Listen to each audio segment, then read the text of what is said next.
Buhari Kiisa Buhari nsaba Allah akuddizeewo. Allahu akbar, la ilaha illallah, Allahu akbar, Allahu akbar, walillahil hamdu. Hawa Namusoke nsaba Allah akuddizeewo munnange tuddene. Hasani Mukasa Hasani nsaba Allah akuddizeewo.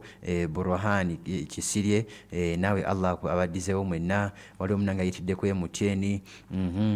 Sara Najjuuko Sala munnange bale obubaka bwatuuse. Salima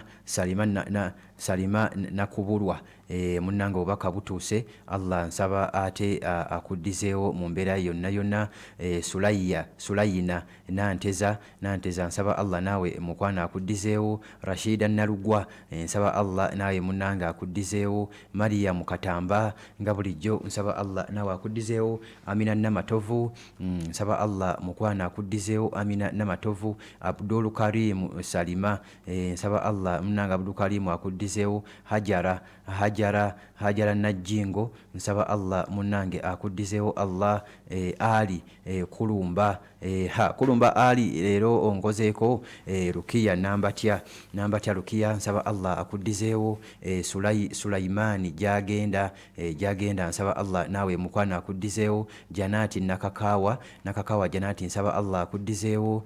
Edirisa Kijambu Edirisa nsaba Allah mukwana akuddizeewo. Kawuthara naawe nsaba Allah akuddizeewo. Fatuma Allah naawe akuddizeewo.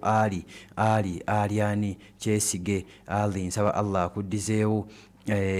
Muzaffaru Katazi nsaba Allah akuddizeewo. Aisha Nakizito Allah mwenna abaddizeewo bannange.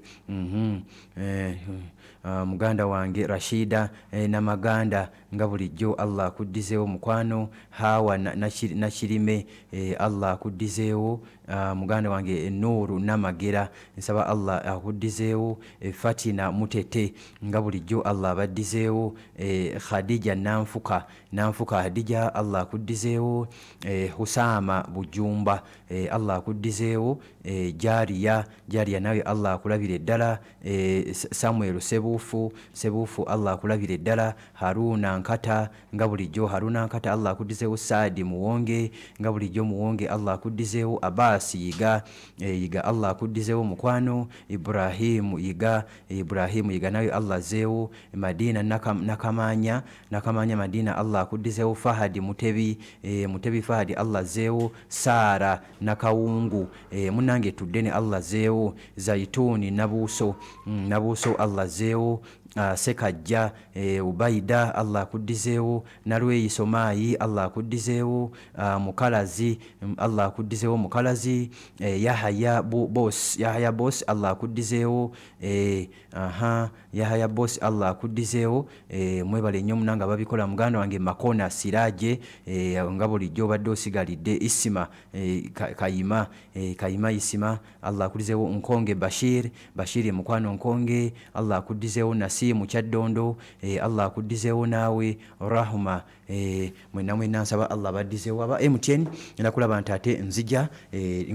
ate nzija kamala okulaba nti ate tugenda mu mawulire gali gennyini kasooke tugendeko mu mawulire gali gennyini gano MTN nzija. You're in the mix. Mawulire ku mawulire yafaayo all day long. Okunoonyereza ebyaliwo oba ebiribaawo. Yo. Bwino Munamasaka Yusufu Muhammad Kinobe. This your boy Omuzirandiga yeewuunyisa.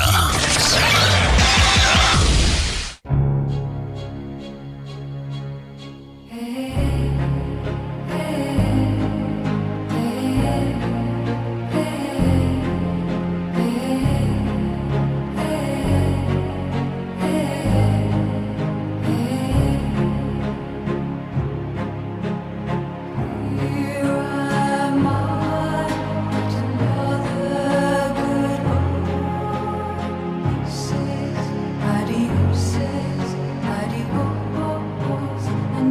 Okay, ali ku Pale FM mukwano ali kukula eri omuntu wa bulijjo ebere kulaba nti ate muganda wange obikola ebere kulaba nti ate mukwano mubikolera ddala mpola mpola mu mbeera yonna yonna mu ngeri emu oba endala abamasimu leero siga bawadde olwakadde abasaddaase kulwa Mukama Katonda nsaba Allah mukwano abaddizeewo tuli mu kuziba masjidi Jamba muganda wange Ibrahim Sempijja weebale abubaka butuuse Aisha Nassozi obubaka butuuse Uthumani Muteweta obubaka butuuse Sauya Namigadde obubaka butuuse weebale Nantongo obubaka butuuse Halima Shifa Bayiga obubaka butuuse Aisha Nampe obubaka butuuse weebale nnyo Faswiha Namire obubaka butuuse Nasanga obubaka butuuse weebale Amina Nante weebale Farida Mbabazi weebale Farida okay Umayya Baruku mukwano weebale tuli mukulaba nti munange tuzi mu masjidi Jamba yenna asobola okulaba nti munange osadaka kulwa Mukama Katonda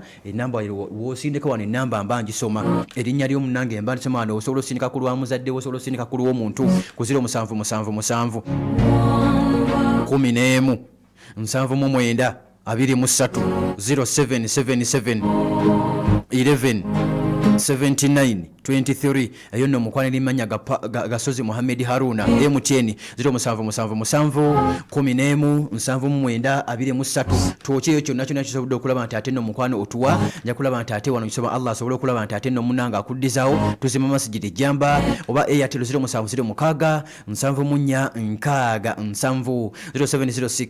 0706 70 erimanya Pal of Africa Radio mpola mpola mu mbeera yonna yonna muganda wange Ukasha speaker Kasese municipality always in class wele kulaba nti ate mukwano Ukasha speaker we Kasese ogamba otya oli awo kole ku YouTube omoga mpola mpola mbeera yonna mukirize tutandikirawo mu ngeri emu oba endala ekitalo nnyo kyalo ddala inna lillahi wa inna ilaihi raji'un muganda waffe Rwamasinia n'ennaku nnyingi abikataatawe Sekabira Abdallah abafuddeko olw'eggulo lunaku lw'ejjo yafudde ejjo wakawungeezi abikidde Pearl of Africa Radio munange Allah kugumye Cleveland Primary School Kakunguru Parents School Al Hadiya Islamic Junior School Rio Rock Education Center okuzika kwa lunaku lwa leero essaawa zigenda kubeera 10 wali ekibirizi bamunanika inna lillahi wa inna ilaihi raji'un mpola mpola mu mbeera yonna yonna kitalo nnyo kitalo ddala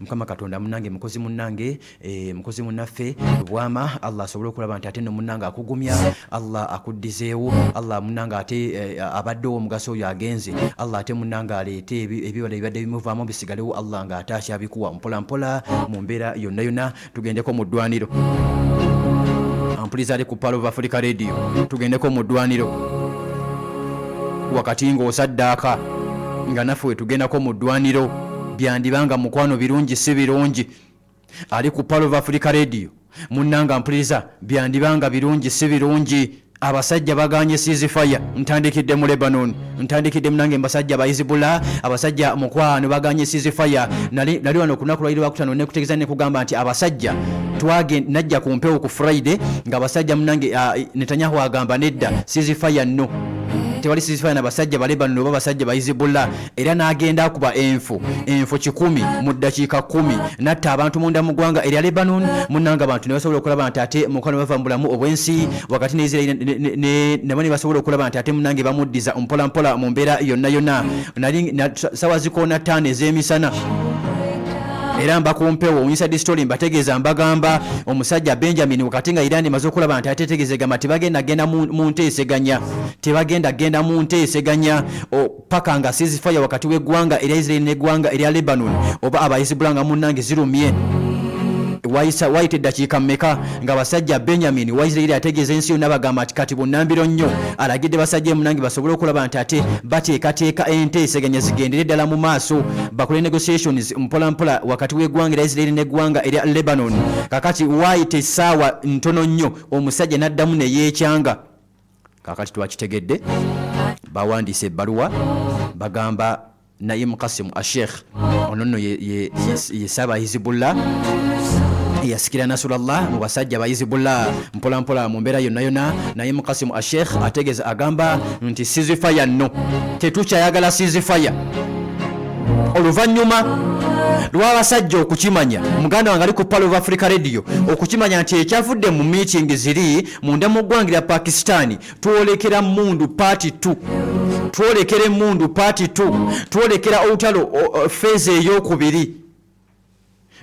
ey'okubiri kati ono omukulu afuna okutya olw'ensonga nti yayina amawanga gaali 3 galwana nago eggwanga erya Yemen ewali abasajja abahuthi eggwanga erya Lebanon abasajja abayizibullah mu ggwanga erya Irani kati nga ino soko zikizaako omu Kirimanyi yazikizaako Irani n'asooka n'akuba eggwanga erya Lebanon ekibalo kye naye kyaganyeemuko kubanga bakitegedde nti bakola ceasefire ya weeks 2 basobole kukakkanya ono mu Lebanon n'omusajja omu Yemen ali ku Pearl of Africa Radio Yemen yakkakkanyamuko lwaki yeetambulira ku peesi ya Irani wesituka ne Yemen ng'esituka Irani yakoze ceasefire ya weeks 2 ne Yemen nayo bali ku ceasefire Irani yagenze eri ku bulindaala bali ku bunkenke ennumulo eri ku trigger ne Yemen bali ku trigger emmundu yaabwe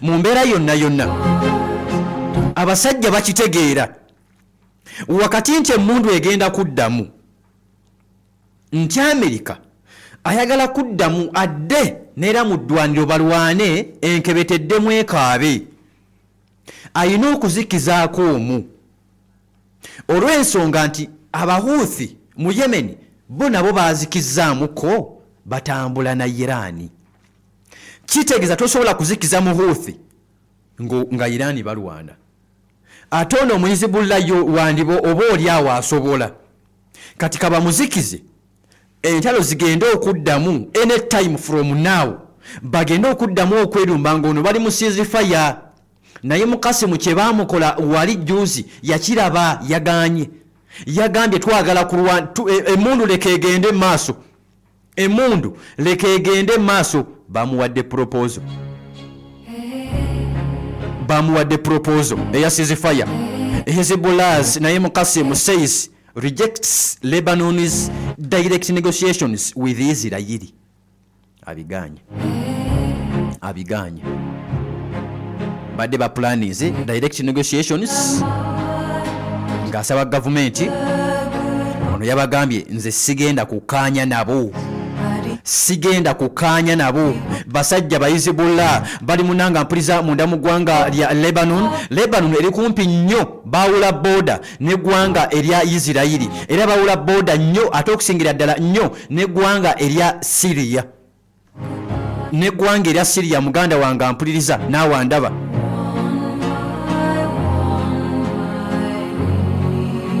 kati nali ku Pearl of Africa Radio abasajja balabyenga emmundu egenda kulaba nti ate mukwano eddamu okuseka kkiriza nkutegeeze mu butongole nti emmundu mukwano eddamu okuseka omusajja Trump Donald wakati nga bano abasajja bizibu nabo bali mukulaba nti munange babala kibalo kati nagambye wano level kati wetuliko wano wa kibalo level eno kati ya kibalo nkuba nkukube numba nkulumbe omusajja Trump yalengeddwako ku mukutu gwa Al Jazeera ategeeza ensi yonna ng'ategeeza agamba nti bayisizaawo bba amaato gaabwe Trump oluvannyuma lw'okuwa Iran ebbanga ttono era nga Trump ategeeza Iran abagamba nti ngenda kuyisaawo emmeeri zange mubeeko kye muzikola Trump avuddeyo agambye ayisizaawo emmeeri kifuba ddembe mwagala temwagala emmeeri 34 ziyiseewo agamba tewali azikutteko Julia Soko jeko wano agamba nsambo obubaka butuuse agamba nti emmeri yasiyisizaawo ku Strait of Hormuz tewali kye bazikoze musajja mu Amerika musajja mpuliza mu Amerika bw'atyo waategeeza Iran egamba ono abalimba Strait of Hormuz nzigale tuyisaawo abo be twagadde abatuukagana n'omutindo tuyisaawo abo abatuukagana n'omutindo mu mbeera yonna mu ngeri emu oba endala kaakati obunkenke obuzzeemu okweyongera obunkenke obuli muganda wange ampuliza mu Middle East mu bana abasajja basajja ba Irani n'abasajja mukwana ampuliza Amerika n'abasajja Abayisirayiri awamu n'abasajja Abahouthi awamu nange ampuliza n'abasajja Abayizibullah bano nga bagala kulaba nti ate mukwano baddamu kutambuza nkebete bano bagala kulaba nti ate baddamu kutambuza mundu baddemu balwane muganda wange ali ku Pale FM emundu eddamu okuseka wakati nga ceasefire yagudde butaka ekyo mwakitegedde.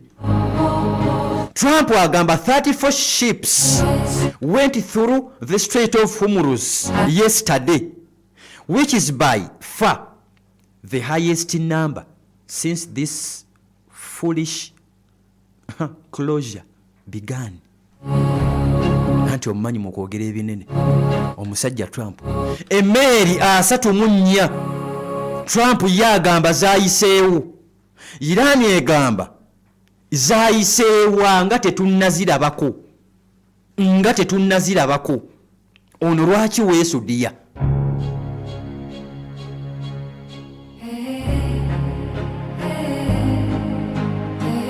Kati nno mpola mpola mu mbeera yonna yonna nakugambye ejjo nti bano abasajja ne katanda eggwanga erya Amerika ne limala lidda mu lutalo lugenda kukyukira ddala. Ena Amerika wakati nga yali enoonya ekiziiti era nga kyerabye mu Middle East ekirabye kyerozezzaayo ekirozezzaako, nze ndaba nga kizibu Amerika okudda mu full swing mu Middle East.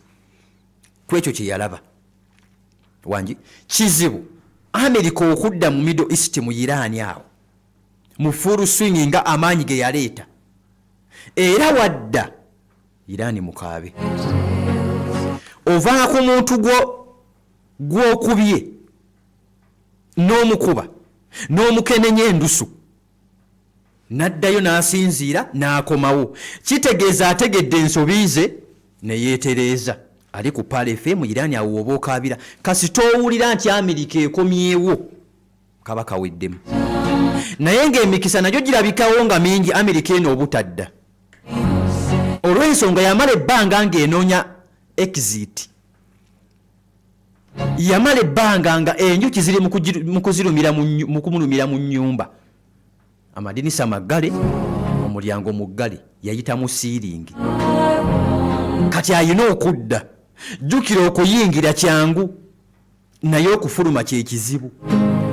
Kati ali ku Pale FM woolabira Amerika ng'ekomyewo mu Middle East, Iran mukaabe ebezze mu full swing kubanga wagiruma yaluma ku musota ate mu nsika ayagala kuddayo musota gye gwamulumira, kitegeeza akomyewo yeesabise, akomyewo yeeterezezza. Ebimu ku biruma ennyo ebyagala okuzza omusajja America ye Strait of Hormuz. Abasajja twakuwadde ku nsonga abasajja ze bakkaanyizzaako ziri basooke entalo ziggwe. Iran ze yawadde ku tebo n'Amerika ze yawadde ku tebo, bino byandibanga biralamu. Tulengera mpola mpola amawanga agamu gatandise okugamba Amerika nti tetugenda nera kujja ku Strait of Hormuz kugiggula, tetugenda kusobola kubeerawo. Tulengedde okutya, tulengedde omurasha ng'akwata abantu be abajja mu Bushehr nuclear plant. Russia has withdrawn the vast majority of its staff from Iran's sole operational nuclear power plant. Allah.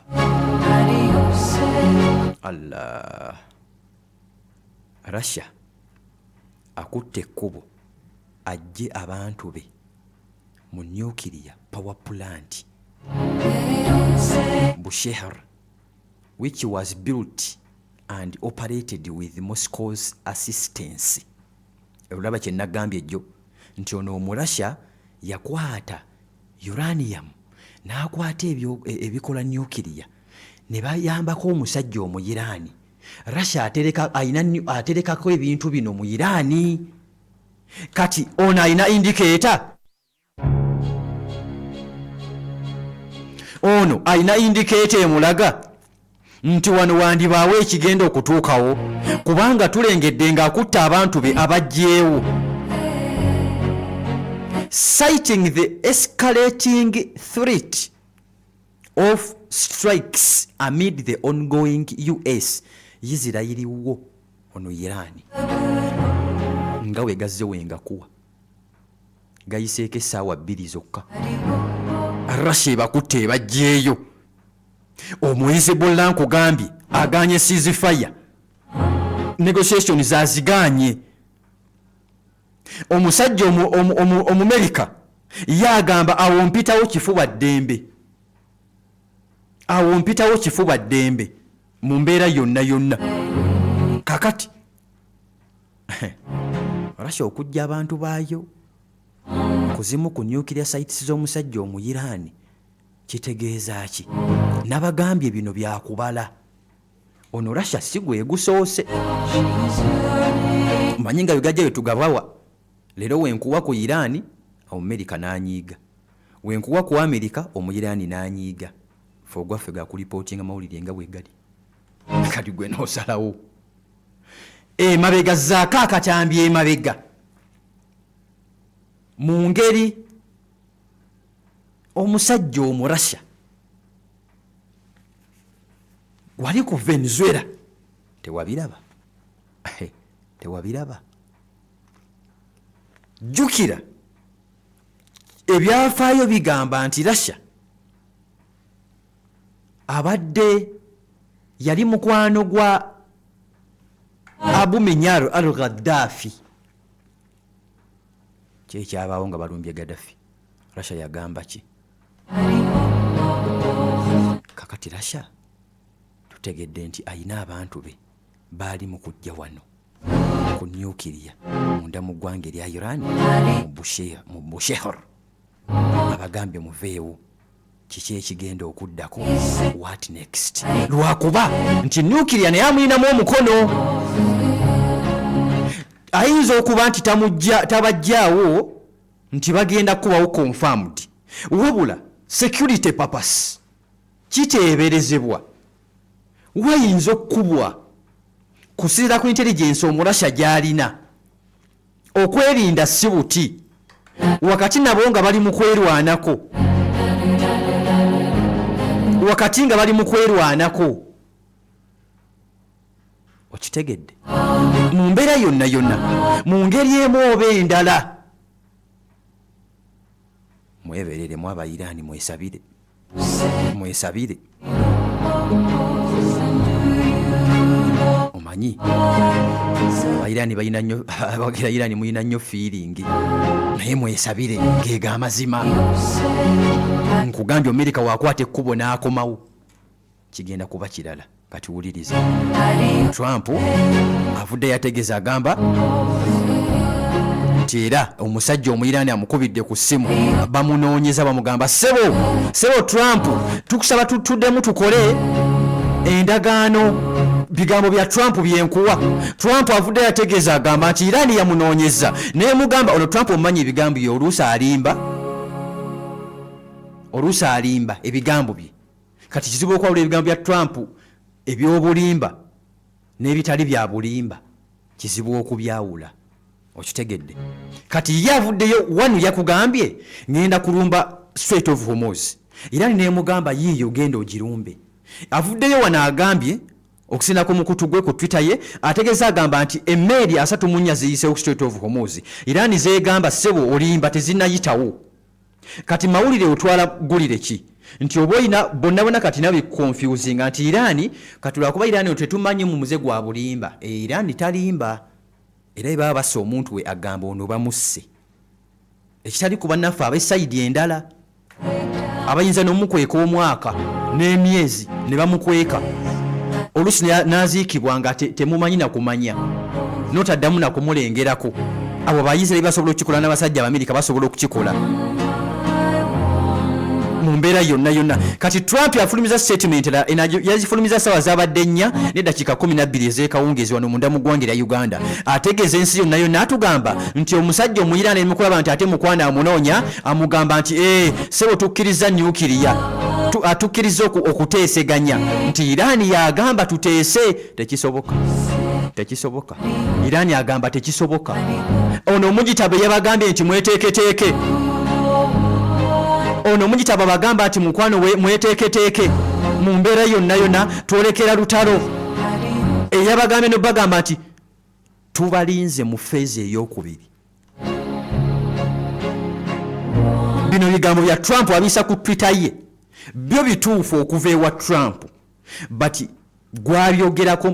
babyogerako bituufu gyabijje bituufu kwe tubijje wa Trump byo bituufu okuva ewa Trump yabyogedde naye Trump gye yabijje bituufu.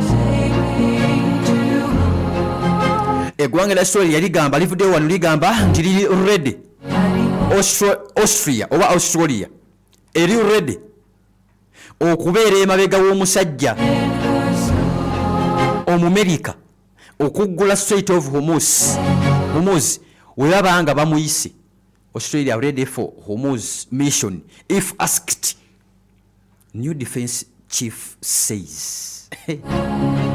Ono abagambye nti yali ready okusindika amajege Amerika webange emuyise okusobola okulaba nti ate baggula Strait of Hormuz. Tulengeddeko kati ggwanga lya Australia lisobodde okulaba nti ate nno mukwano livaayo lyogera ensonga zino mpola mu mbeera yonna wabula ndaba wano eggwanga erya Bungereza n'eggwanga erya Bufaransa bagamba nti bagenda kuddamu bakwate bano abasajja baddemu boogere bano tebakubiriza bano basajja kuddamu kulwana. Nkugambye luno olutalo olulabanga olwengedde lwangu nnyo okulwanibwa okuddamu naye luzibu olw'ensonga waliwo yaddukamu oludduke nga yali anoonya ekiziiti era nkugambye woddamu n'omulaba nga akomyewo manya ze mu full swing naye ndaba ng'emikisa mitono egy'okudda nga we yazze ayinza okudda n'abaako byakolakola emabbali naye ndaba ng'emikisa emitono. Baganda bange abali e Rwanda mutulaba nnyo ku YouTube muganda wange Pasi bangambako wali ku Royal Healers waliwo yajjawo ku Royal Healers nannengera nga ndi busy eyo yava Rwanda nga akimye eddagala ku Royal Healers awo mwebale nnyo baganda bange abali munda mu ggwanga erya Rwanda okufollowinga Pearl of Africa Radio mundabire Paul Kagame president wa muwe ggwanga erya Rwanda mumundabire mumungambire mwagala nnyo mpola mu mbeera yonna mu ngeri emu oba endala kati Bufaransa ne Bungereza bafuddeyo bategeeza bagamba nti bo bali ready okuddamu ne bagenda mu maaso bali ready okutuuza bano abantu era bo bagamba tebawagira muntu yenna awagira zino ntalo okuddamu tebakusapootinga tebakuli mabega waliwo nno ekipya kati waliwo akubiddwa nno nze kammukuwe bano kati bandiddamu ne beekuba nno bano bandiddamu ne beekuba bano tebinnaggwa ebya wano bitandika butandisi era wano we wayinza okuvaako olutalo ffe tutunudde Strait of Hormuz wano wengenda okuwa we wayinza okuva olutalo kubanga waliwo agenda otende wairwa lw'esogge era gano amaanyi ono gakozesezza sigage waliwo amuwadde ebyokulwanyisa. Banafa ba Royal Healers bakugamba mu mbeera yonna bagamba nti alina obulwadde bwa ulcers olina prostate ofuisa buli kaseera prostate yagaziwa munange bakolesaako wezanyiikirizaako okolesaako masturbation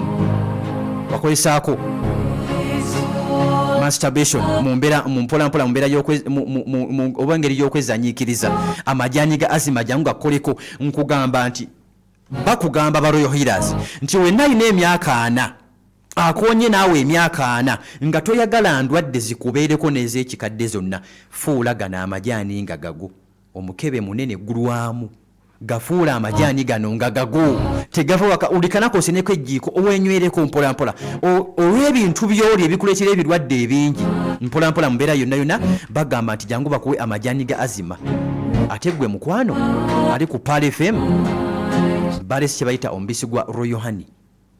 Ono omubisi onuuna munuuna ebisigadde n'obireka omubisi guno onuuna munuuna ebisigadde n'obireka abasajja banneezanyiikirizaako ate tebitambula bulungi ate mukwano sibitegeera mu mbeera yonna genda bakwekye bayita omubisi ogwa royal honey guno omubisi munnanga onuunamunuuna abasajja muliwa akabisi nuuna kanuuna ezinga emikono yingira ekisenge osirike onambuulira enkeera kabisi kennyini mubisi gwennyini naye munnange bagamba gwe basajja bokka gulimu eddagala bagamba abakyala mugende munyonyole endwadde zammwe hajati walejja kulaba nti ate nno mukwana abakolako mpolampola mu mbeera yonna bali wano ku Namirembe Road ku mafuta ga Rubis kazimbe ka Volcano Bus Park edduuka namba 314 bagamba nti balina branch eriemu yokka yeeyo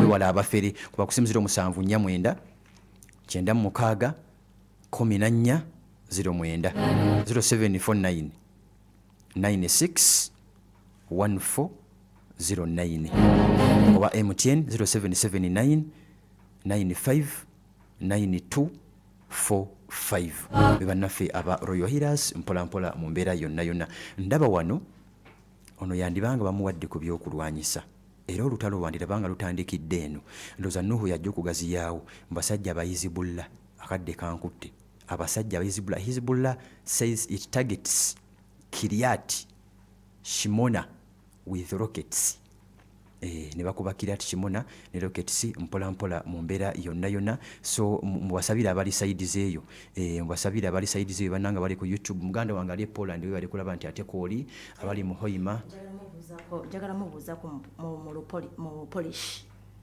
si Sebbali sirumanyi olwo Polish anza njagala mubuuzako mu Polish mubuuzeeko tulabe Dzień dobry Sebbali si Sebbali mumbeja atereka naawe ate kutu oyo si Sebbali kiddemu Dzień dobry sebabuuza mu Polish good morning nange mmanyi olufala olugundi olujamani mbabuuzeeko mu lujamani babuuzeeko guten tag ai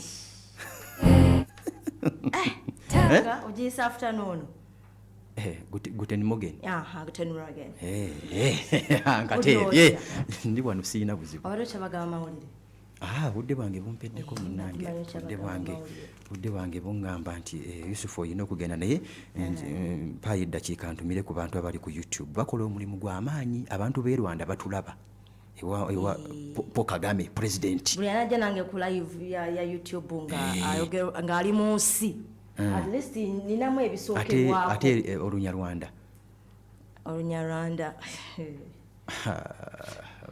nkumanyi ate Olunyankole ndomanyimu muliyo mutya muliyo mutya budde bwakakya Abanyankole mwasuze osiboota mwararamuta mwasuze mutya yes anze kamba sibe bambuzirumu n'ensiiba musiibe muta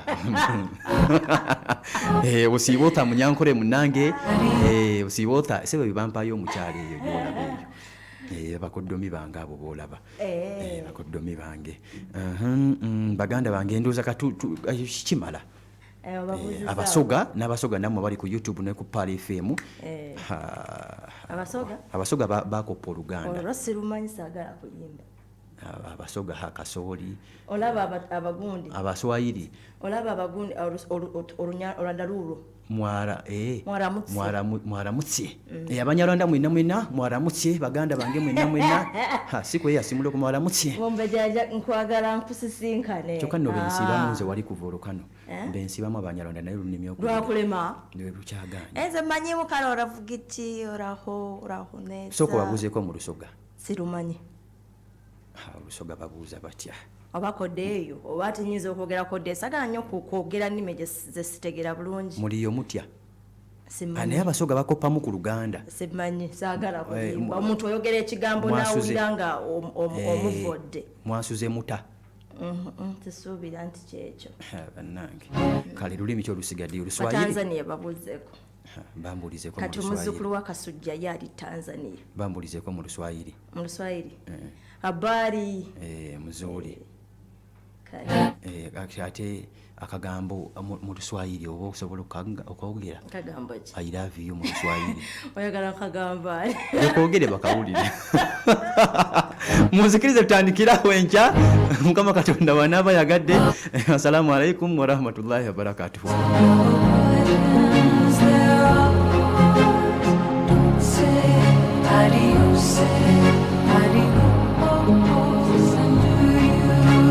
Machakalal Season 3 Double Energy More Wins. Obadde okimanyi nti kati osobola okwewangulira emmotoka ku 2,000 zokka. Wezeemu amaanyi ng'onywa ekyokunywa kya Rock Boom oba Silverback owangula ebirabo